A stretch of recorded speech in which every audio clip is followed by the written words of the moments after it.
Hi dear students, welcome to my class. This is for ninth students. The chapter is matter around us Q. In the last class we were discussed some exercise questions.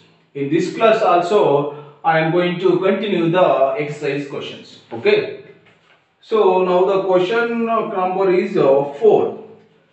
Explain the following giving examples. The first one is saturated solutions. Saturated solution. Saturated solution. So already we know that saturated solution is a type of solutions in which no more solute can be dissolved. That means no more solute, no more solute can be dissolved at a given temperature. This is called saturated solutions. No more solute can be dissolved. Already the solubility point is obtained. That's why if you add some more amount of solute to that particular solution, they cannot be dissolved. That's why no more solute can be dissolved at a given temperature. It's called saturated solution. So example for this saturated solution. So take 50 grams of solute. 50 grams of a solute. 50 grams. You can take any grams, your wish. Okay. It may be 50, 100, whatever it is. So 50 grams of solute is the maximum amount. Maximum amount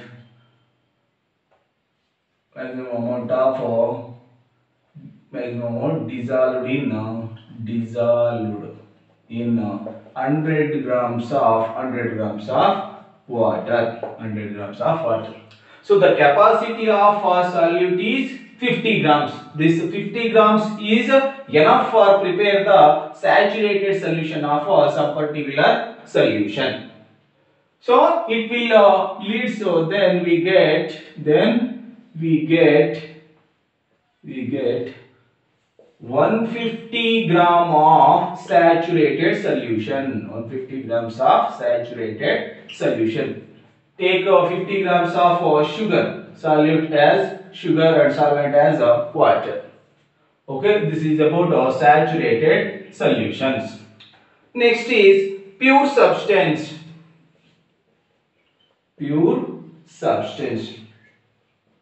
According to scientists and chemists, pure substance means same or a single type of particles. Single type of particles or matter is called pure substance and cannot be separated by physical process. This is what a pure substance. So example for this pure substance is water. So this pure substances is always colorless, odorless, tasteless. Okay. So this is about pure substance. Next C is colloid.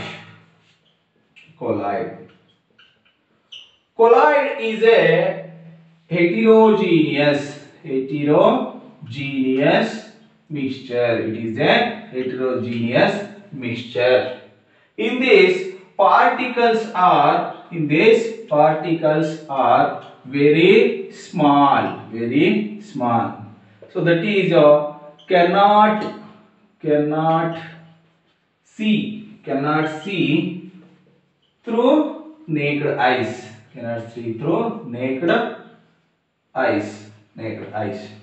But these scatter the light. These scatter the light.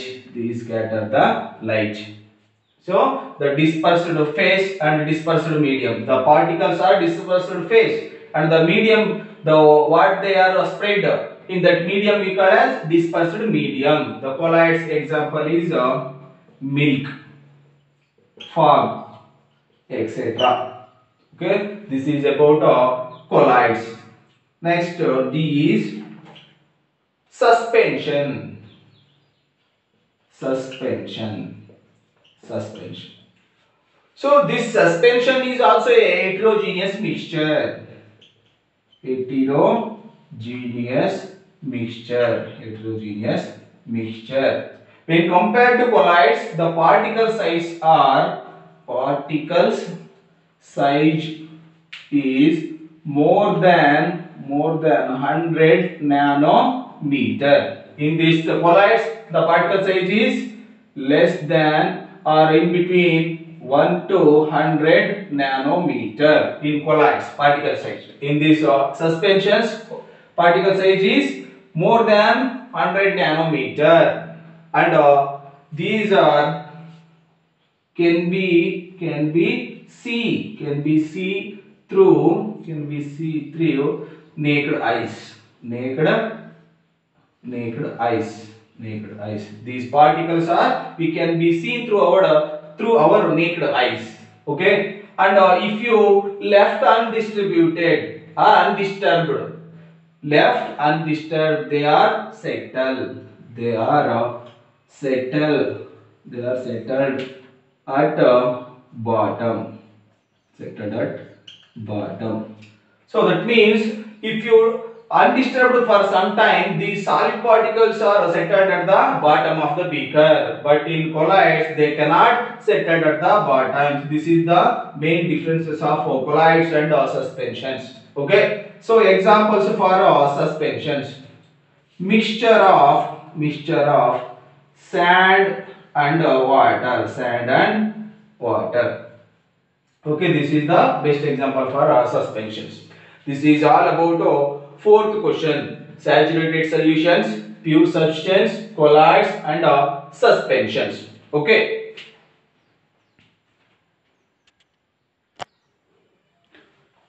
Okay. The next question is 5.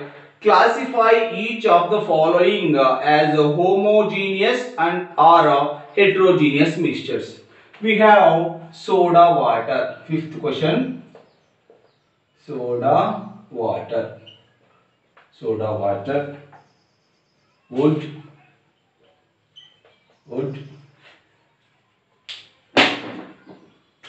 and air. Next, soil, vinegar, and filtrated tea.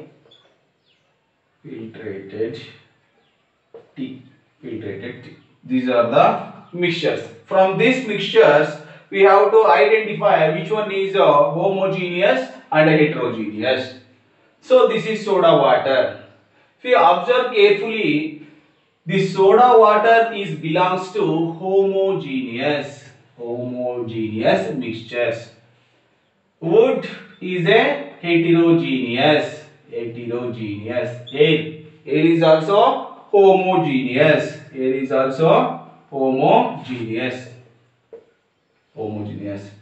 Next, soil is a heterogeneous mixture. Which means soil is a heterogeneous. Vinegar and filtrated tea, homogeneous.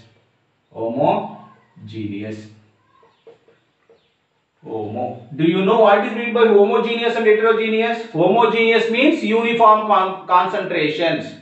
One substance is completely dissolved in other substances. That means a uniform concentration. That means composition is same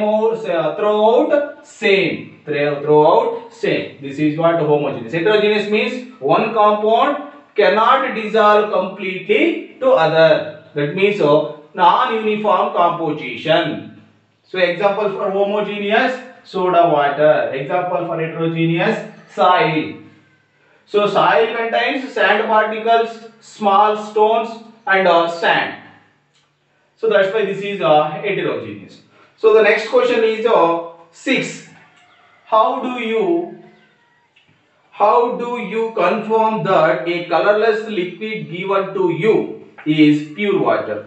So generally, see dear students, all liquids has boiling point. All liquids has boiling point at 1 atmospheric pressure, 1 atm, 1 atmospheric pressure. So when you heat that liquid, if they boils at 373 Kelvin, 373 Kelvin. So that is the 100 degree Celsius is the boiling point of water. If it is boils at 373 Kelvin or 100 degree Celsius, we can easily say that is water, pure water at 1 atmospheric pressure. So this is the answer. So the next question, 7th, which of the following materials fall in the category pure substance? So what is meant by pure substance? It is having same type of particles or matter, and it cannot be separated through by the physical process. This is what pure substances. We have some options. Ice, 7th, ice, A ice, B milk, C iron,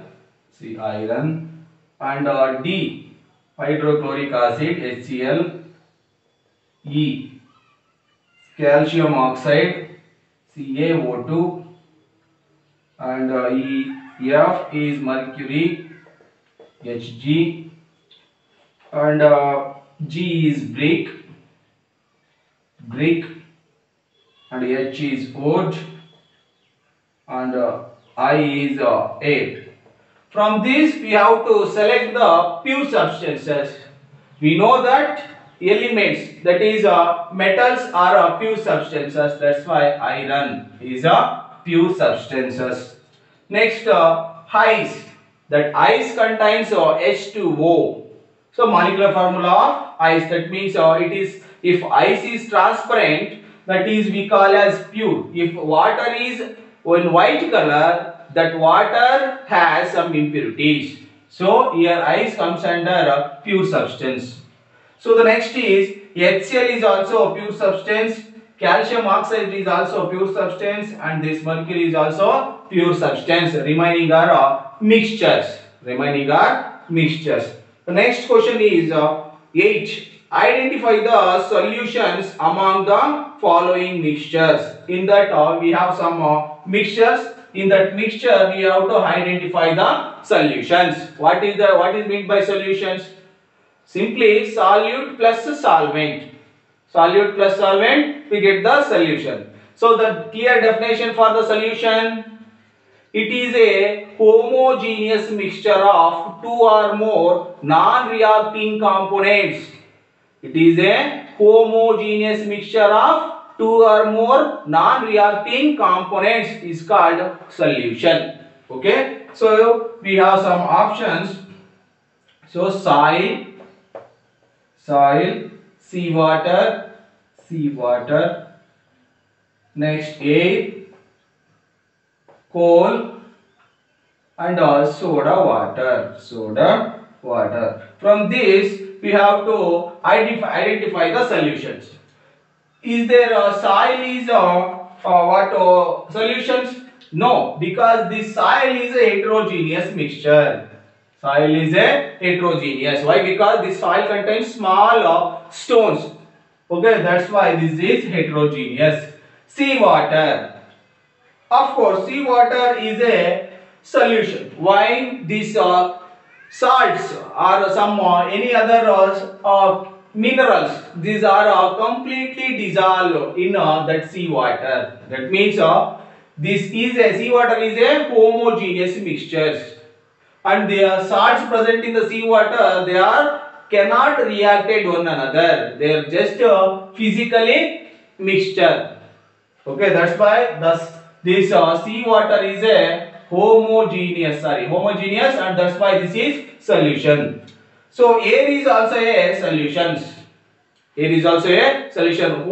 This air is considered as a homogeneous. Why? We cannot identify the different gases. Can you guess? In this air contains oxygen, carbon dioxide, some other gases. Can you classify, or can you see this particular oxygen? This is oxygen. This is carbon. Like this, you have to identify. No, that's why this air is considered as a solution. So the next is coal. Coal is a mixture of many substances, carbon related substances or petroleum substances. It is a mixture of nearly 200 substances. That's why this is not considered as a solution. This is a mixture. So this soda water. So this soda water contains some carbon dioxide gas and this sodium bicarbonate, baking soda. So this by using baking soda we can prepare the soda water. That's why this is soda water is a solutions. Soda water is a solutions. Okay. This is about today's class. In the next video we will discuss remaining questions. Okay, ma? Thank you.